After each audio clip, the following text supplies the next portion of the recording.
Zoo humain, la fabrication du bon sauvage. Des hommes exhibés comme des bêtes. De 1877 jusqu'en 1937, en Europe comme aux États-Unis, des millions de visiteurs se pressent pour observer hommes, femmes et enfants comme de véritables objets de curiosité. Ces êtres exhibés viennent majoritairement d'Afrique, mais aussi d'Asie, de Nouvelle-Calédonie et de Guyane.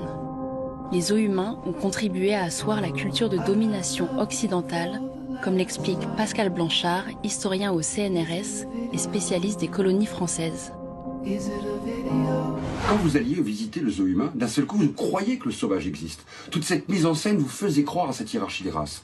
Et en moins d'un siècle, on a commencé à construire partout, au Japon, en Europe, comme aux États-Unis, un racisme partagé par les populations. Je pense que le plus gros héritage des zoos humains, encore aujourd'hui, c'est de penser que les sauvages existent. C'est de penser qu'il y a une différence. Vous savez, ce célèbre eux et nous. Quelque chose d'invisible, le nord, le sud.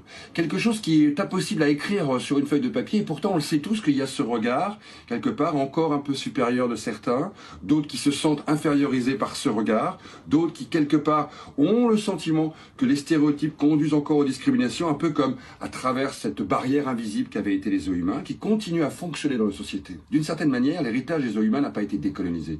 Nous n'avons pas décolonisé nos imaginaires.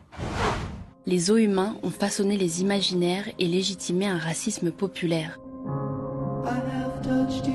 Leur déclin commence dès les années 30 avec l'arrivée du cinéma.